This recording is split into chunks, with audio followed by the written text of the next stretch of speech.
Now, a bill which aims to tackle smoking and vaping among young people is being introduced in Parliament today. Let's look at the details. So the Tobacco and Vapes Bill will raise the minimum age for buying tobacco products by 1 year each year, meaning that anyone who's turning 15 from this year, will never be able to legally buy cigarettes.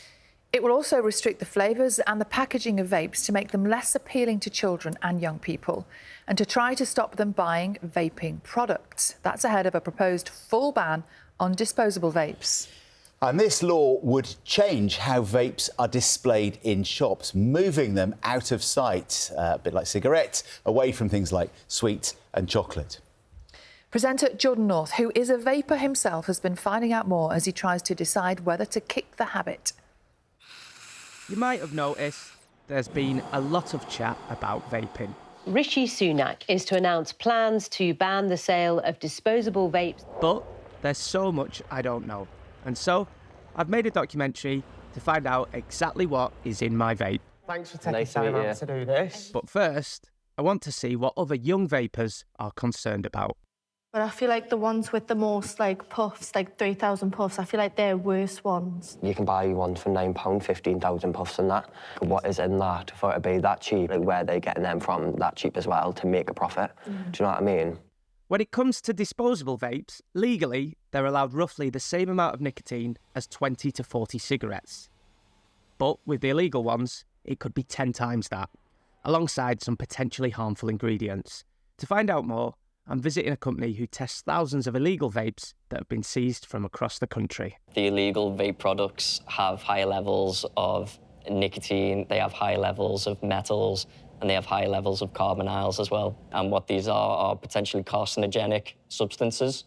Tom is sharing exclusive new data from a recent haul of dodgy vapes. Almost a third had lead in them, nearly twice the number they found in similar tests last year. Lead is actually a toxic chemical, so having any amount of it in your body is not great. As well as that, nearly 9 out of 10 in the sample contained nickel. That's pretty serious, isn't it? What people don't know is these are not regulated the same way that compliant vapes are. And while they think they're getting a better deal for the money, they're getting a worse deal for the body. It's not always clear from the packaging whether the vapes people are buying are compliant. Trading standards. Trading standards are a watchdog for illegal and unfair business dealings, and it's one of their jobs to seize dodgy vapes from places where they're sold. What would happen to those people that were selling them? Often it's quite hard to even get a case ready for a prosecution. Got any dodgy vapes in here? Yes? Yep, tons. Haven't you? They're illegal vapes, aren't they? Oh, wow. Selling illegal vapes is against the law, but very few shops are getting in trouble for it. Our team contacted 100 councils, and out of the 80 that responded, around 2,200 businesses were found to sell illegal vapes in 2023. Of these businesses, less than 1 in 20 went on to be recommended for prosecution.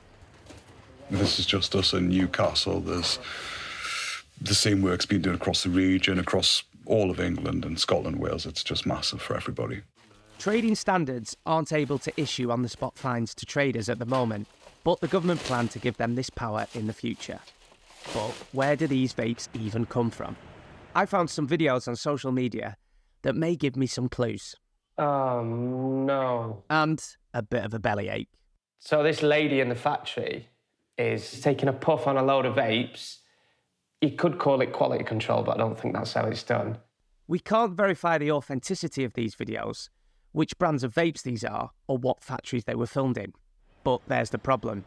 The supply chain of vapes illegal to sell in the UK is really murky. If the government wants to ban disposable vapes, they will also need to get those dodgy ones off the streets.